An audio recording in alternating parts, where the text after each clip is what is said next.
Y seguimos con más de Contexto Global de France 24 en español. Les saluda Luis Méndez Urich y a continuación nuestros titulares.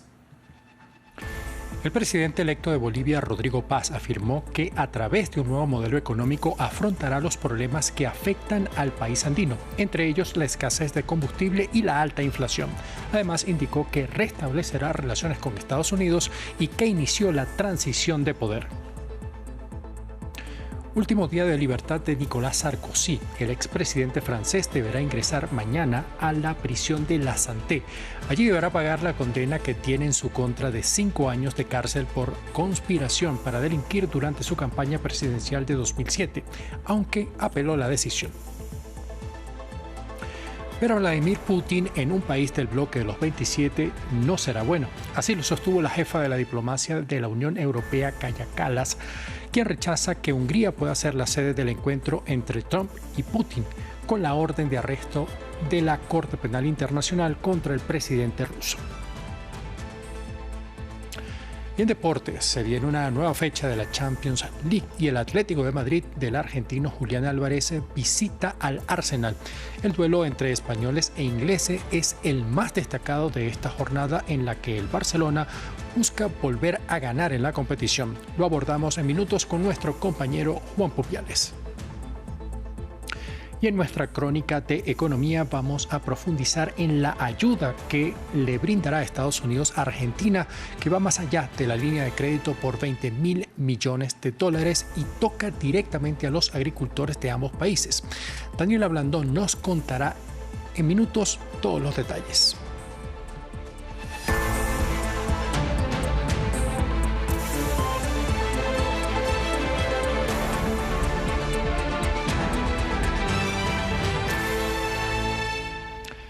El nuevo presidente electo de Bolivia, Rodrigo Paz, ofreció este lunes su primera rueda de prensa junto con su futuro vicepresidente Edman Lara. Hizo un llamado a la unión para recuperar la institucionalidad e incluyó a Jorge Tuto Quiroga, con quien disputó la segunda vuelta presidencial. El próximo mandatario también prometió que va a garantizar el combustible que escasea en ese país. Jesús Yajure nos cuenta más.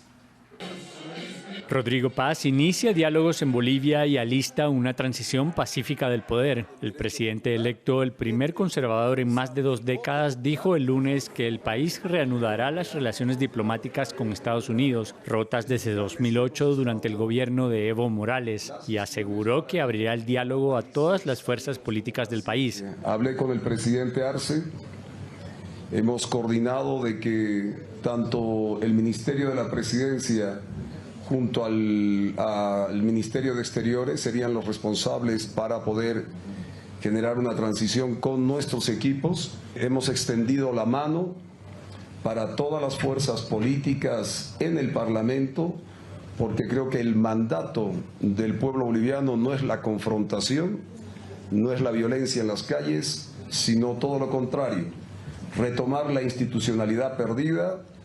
Y en ello la Asamblea Nacional tiene un rol fundamental. Paz, un economista de 58 años e hijo del expresidente Jaime Paz Zamora, se impuso con una agenda de centroderecha, percibida como menos radical que la de su oponente, el expresidente Jorge Tuto Quiroga. El nuevo mandatario asumirá un país sumido en la peor crisis económica en décadas, caracterizada por el agotamiento de las reservas en divisas, escasez y el alza de precios en alimentos y bienes, un panorama que requiere consensos y puentes. Explicarles que hemos estado dialogando especialmente con el gobierno de los Estados Unidos. Creo que esto es muy importante. Los acuerdos se van a transparentar. El problema de esos acuerdos es que no eran transparentes y lo que quiere el pueblo de Bolivia son transparencia. El expresidente Evo Morales aseguró que Paz se impuso con el respaldo de sus simpatizantes, indignados por su exclusión en los comicios, y advirtió que el respaldo de algunos sectores en la izquierda en la votación del domingo no era un cheque en blanco.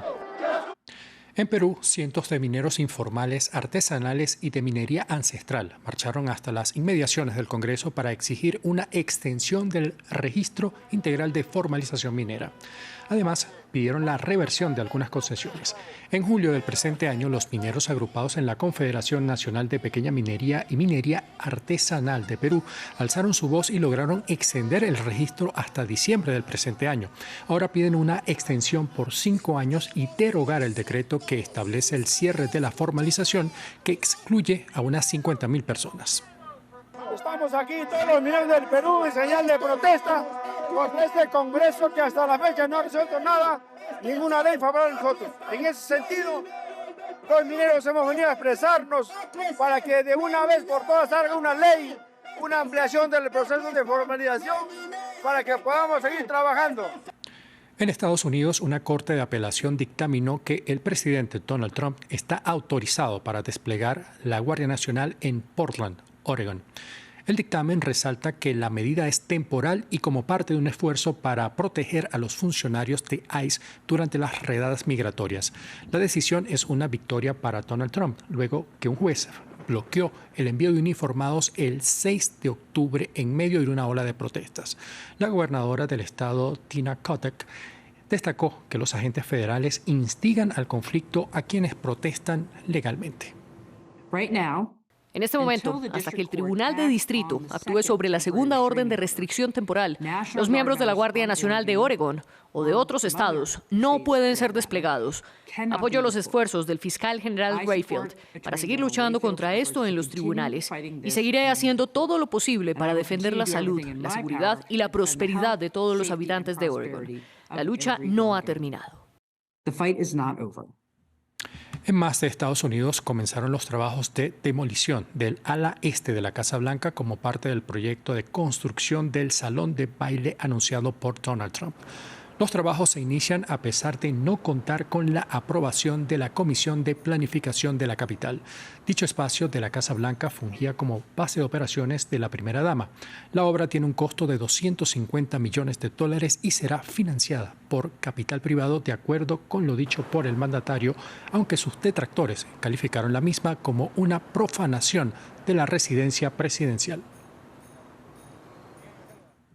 Y hoy es el último día de libertad del expresidente francés Nicolas Sarkozy, al menos por un tiempo. Mañana será trasladado a la prisión de La Santé.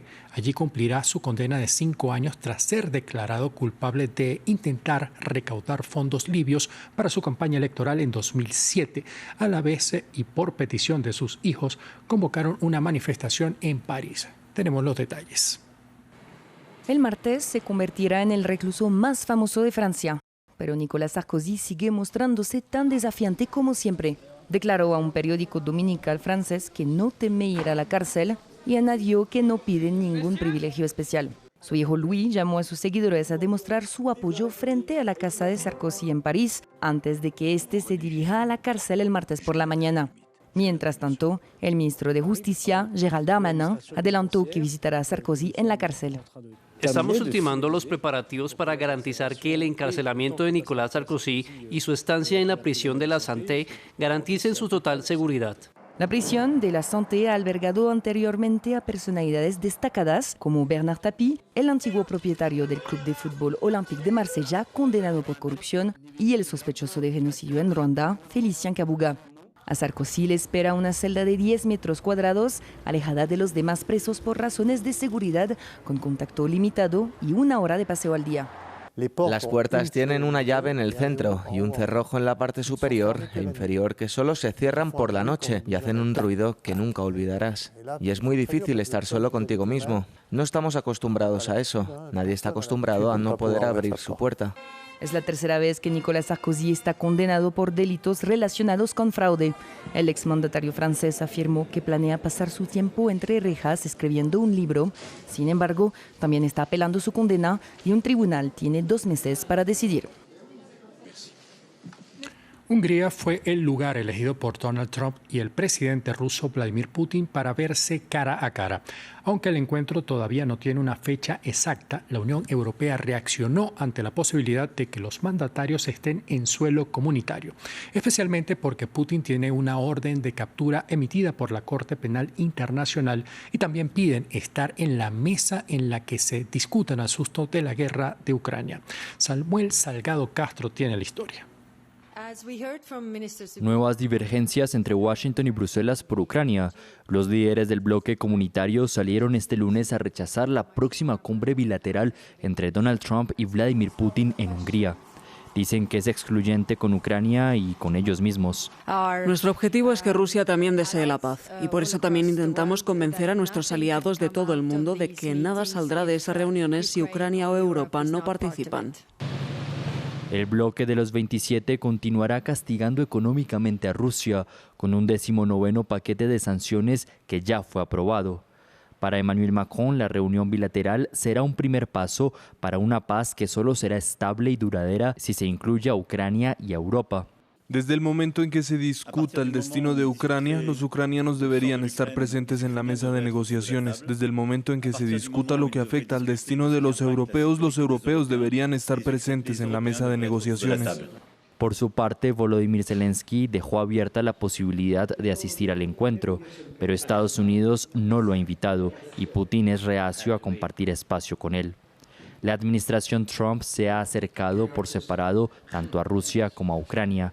Tras su reciente encuentro con Zelensky, Trump, de nuevo, planteó que Ucrania no podría ganar la guerra. Aún podrían ganar. No creo que lo hagan, pero aún podrían ganar. Nunca dije que ganarían, dije que podrían ganar. Una versión alejada de la de hace unas semanas, cuando Trump dijo que Kiev podría ganar incluso áreas tomadas por Moscú.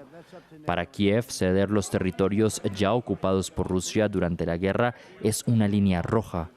Mientras Washington y Moscú vuelven a acercar posturas de cara a un encuentro auspiciado por Víctor Orbán, miembro de la Unión Europea y de la OTAN, que desoirá la orden de arresto internacional contra Putin, como ya hiciera con Netanyahu en abril. Japón está a un paso de tener por primera vez en su historia a una mujer como lideresa política del país. Este martes el Parlamento elegirá a la primera ministra y la conservadora de línea dura, Sanae Takaichi, tiene todas las cartas a su favor. A inicios de mes fue elegida como la jefe del Partido Democrático Liberal y hoy ese movimiento pactó una alianza con el Partido Innovación de Japón, conocido como Ishin. Así las cosas, solo faltan 2 votos para alcanzar la mayoría y Takaichi continúa con la ventaja. Jesús Yajure nos cuenta más. Sanae Takaichi a punto de convertirse en la primera mujer en ocupar el cargo de primera ministra de Japón. Conservadora, de línea dura, nacionalista y radical. Así es descrita la nueva líder del Partido Liberal Democrático, de 64 años y que podría reemplazar al primer ministro Shigeru Ishiba en una votación este martes. Ishiba renunció el mes pasado tras una serie de reveses electorales y Takaichi lo sucedió en una votación interna hace semanas. Este lunes ha firmado una alianza con el Partido Innovación de Japón, el más conservador, que le allana el camino para liderar el país. Nuestro partido es pequeño y débil y somos pocos en número, pero creo que compartimos un fuerte deseo con su partido de fortalecer a Japón. Tras haber tenido la oportunidad de hablar con la presidenta del Partido Liberal, Takaichi, percibí su intensa pasión por impulsar el progreso en Japón. Una protegida del ex primer ministro Shinzo Abe, asesinado en 2022, ocupó las carteras de seguridad alimentaria entre 2006 y 2007 y de asuntos internos y comunicaciones entre 2014 y 2017. Admiradora de Margaret Thatcher, ascendió hasta el tope de un partido dominado por hombres. Se opone al matrimonio igualitario y a la reforma de una ley civil que permite a las mujeres casadas conservar sus apellidos, que según ella socavan los valores tradicionales. Gracias a los notables esfuerzos del señor Yoshimura, hemos podido concluir y firmar este acuerdo político. Tengo muchas ganas de trabajar juntos para fortalecer la economía de Japón. A cambio de su apoyo, el partido Ishin obtuvo promesas de Takaichi de un recorte del 10% en el número de legisladores, la suspensión por 2 años de un impuesto a los alimentos y posiblemente normas de inmigración más estrictas en medio de una creciente xenofobia en el país. Y llegó la hora de los deportes. Y para ello ya está con nosotros Juan Pupiales, editor de la sección en nuestro canal. Bienvenido, Juan. Muchísimas gracias, Luis. Juan, vamos a comenzar hablando de fútbol porque se viene una nueva jornada de la UEFA Champions League. Vuelve a sonar ese himno que tanto nos gusta y el duelo entre el Arsenal y el Atlético de Madrid en Londres protagoniza el partido más atractivo de esta tercera jornada de la primera fase del torneo. El equipo rojiblanco tiene ante sí la oportunidad de conseguir su primera victoria a domicilio, no solamente en el torneo, sino en toda la temporada. Arriba el argentino Julián Álvarez lidera a la ofensiva rojiblanca, mientras que en defensa el Cholo Simeone ya puede contar con el uruguayo José María Jiménez, que volvió a la actividad el pasado fin de semana.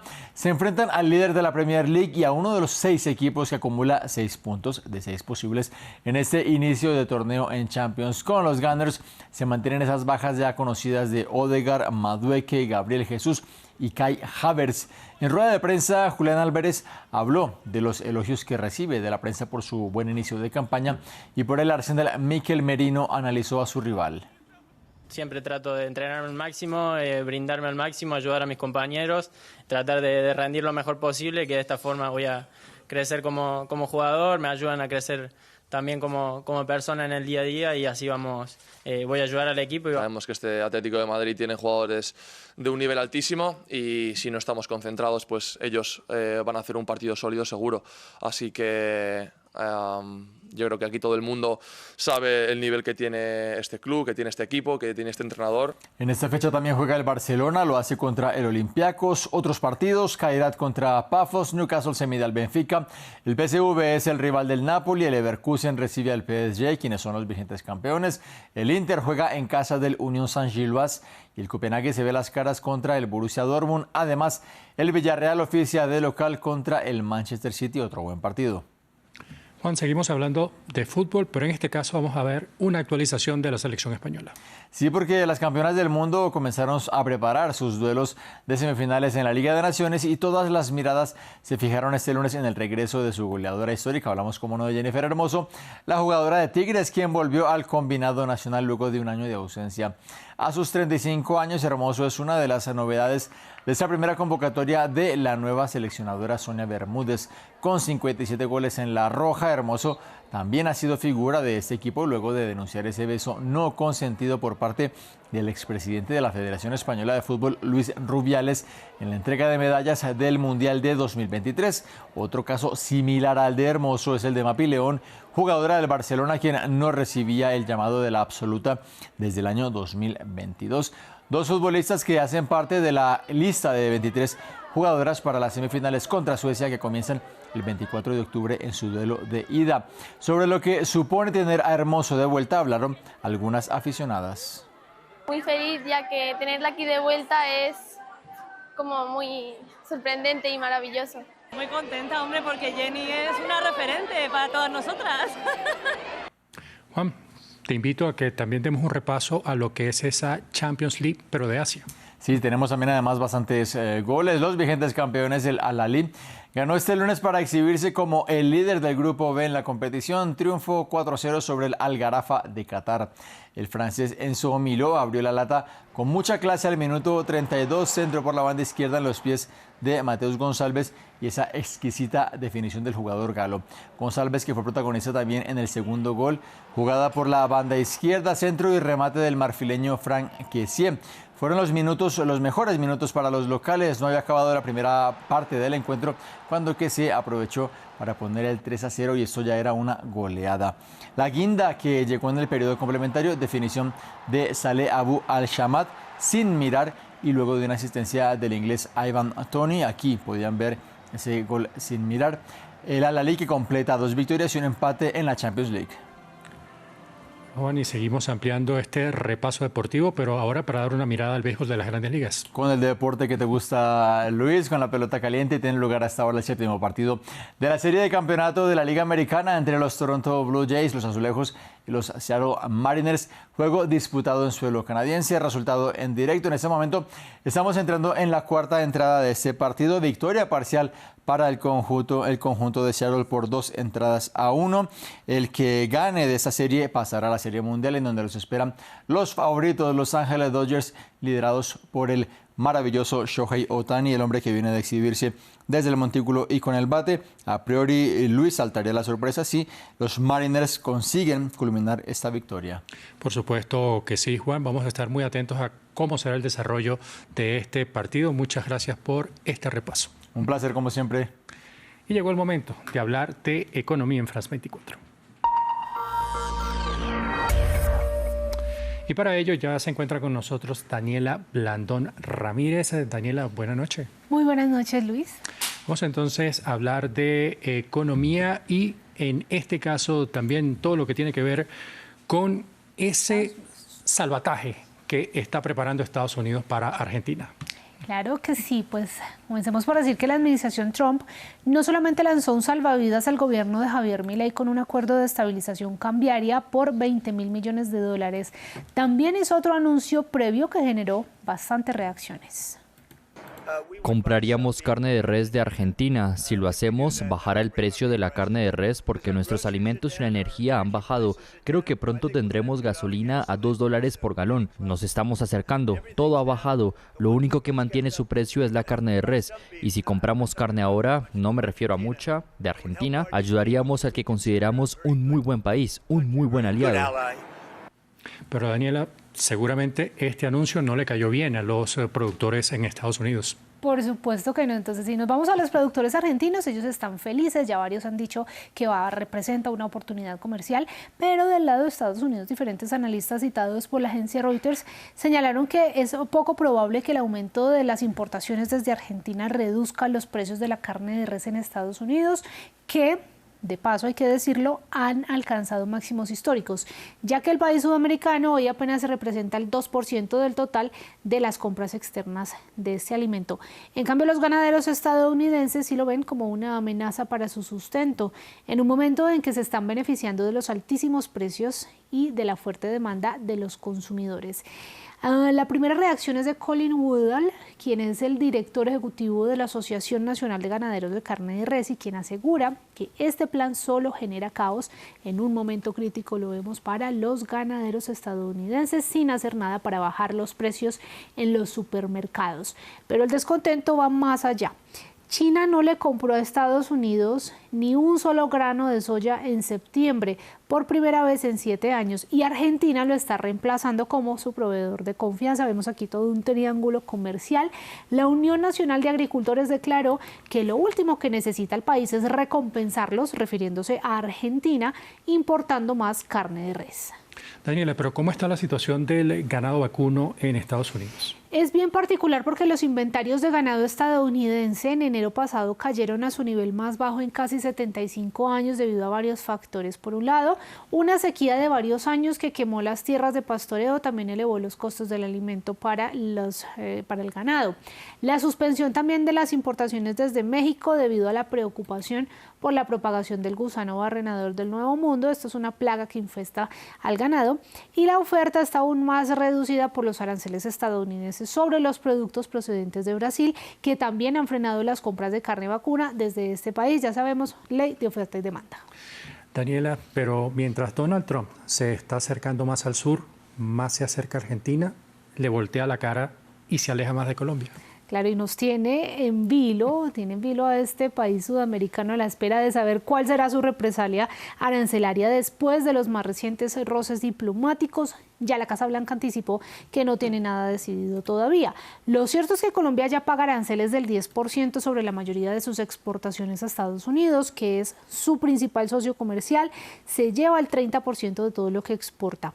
Sin embargo, eso no ha frenado las ventas. Vemos como entre enero y agosto de este año subieron las exportaciones colombianas a Estados Unidos casi un 5%, 9.900 millones de dólares, aunque mes a mes sí se ha notado el cambio. Hicimos la cuenta, números con calculadora en mano, y en marzo las exportaciones colombianas a Estados Unidos crecían un 24%. Ya en agosto venían cayendo más del 13%, así que podríamos ver más repercusiones de aquí a que termine este año.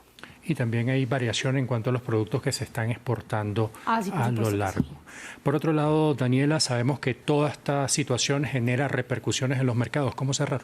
Bueno, la bolsa argentina cerró con pérdidas tras 4 semanas consecutivas de ganancias. El peso cerró en un mínimo histórico con una caída del 1,7% y cerró en 1.475 por dólar. El peso colombiano se debilitó también frente al dólar estadounidense. Sus acciones también bajaron en 1,4% a medida que estas tensiones por los aranceles ensombrecen los activos del país. Wall Street cerró con muy buenos avances, con las tecnológicas como las principales impulsoras, gracias a resultados trimestrales optimistas. Vemos como la acción de Apple alcanzó máximo histórico, mientras que Meta, Netflix o Alphabet subieron entre el 1 y el 4%. También hay mucha confianza por las declaraciones del asesor económico de la Casa Blanca, Kevin Hassett, quien dice que el cierre del gobierno federal, que hoy cumplió 20 días, probablemente finalizaría esta semana. Interesante, una buena noticia entonces, porque muchos trabajadores están preocupados por ello. Daniel, hablemos entonces de las interrupciones que sufrieron varios servicios online. Claro, varios sitios web, aplicaciones y negocios en todo el mundo experimentaron una caída masiva de sus plataformas. La falla se debió al mal funcionamiento de los servicios de web Amazon, los servicios web de Amazon, mejor, que es una cadena de computación en la nube. Pero Andrés Mesa Muñoz nos tiene todos los detalles de lo que ocurrió. Una caída a nivel mundial. Plataformas como Snapchat, Zoom y Duolingo, además de una gran variedad de bancos y negocios, experimentaron una larga interrupción de sus servicios. El problema, una falla en el sistema de servicios web de la compañía Amazon. Todos nos hemos vuelto muy dependientes de la nube y de los grandes hiperescaladores. La ventaja es que obtenemos excelentes servicios de productos que pueden amortizar gran parte de lo que haces a nivel general. Los costos son bajos y los niveles de servicio altos. Eso es lo bueno. Lo malo es tener todos los huevos en una sola canasta. Amazon Web Services proporciona a un sinnúmero de empresas alrededor del mundo la posibilidad de tener sitios web, aplicaciones y guardar archivos, entre otras funciones, todo en una sola plataforma. Entrada la tarde, algunas compañías habían empezado a recuperarse, pero los usuarios reportaron que seguían experimentando el mismo problema. Una falla que, según expertos, podría costar cientos de miles de millones de dólares. Es muy difícil de predecir. Vivimos en una era en la que dependemos mucho de los proveedores de la nube. Por lo tanto, necesitamos que estén a la vanguardia de su juego. Y hoy Amazon no lo estuvo. Esta es la mayor interrupción de Internet desde el año pasado, cuando una falla en la plataforma CrowdStrike paralizó sistemas tecnológicos en hospitales, bancos y aeropuertos, lo que expuso la vulnerabilidad de los sistemas interconectados de Internet. Difícil momento, Daniela, pero vamos a cerrar con la cifra del día. Un negocio millonario, 4.000 millones de euros que acordó pagar la multinacional francesa L'Oréal por la división de belleza del gigante de lujo Kering. Con esta venta, el dueño de Gucci, que es Kering, busca abordar su elevada deuda y también reorientar su negocio principal, que es la moda, como dirían por ahí, zapatero a tus zapatos. L'Oréal quedará siendo dueña de la línea de fragancias Creed de Kering, así como los derechos para desarrollar fragancias y productos de belleza bajo las marcas de moda de Kering, que son Gucci, Bottega Veneta y Balenciaga, bajo una licencia exclusiva de 50 años. Interesante esto, Daniela. Muchísimas gracias por todo este repaso en el mundo económico. Bueno, acá estaremos toda esta semana nutridísima de noticias seguramente. A todos ustedes, gracias. Haremos una breve pausa, ya venimos con más.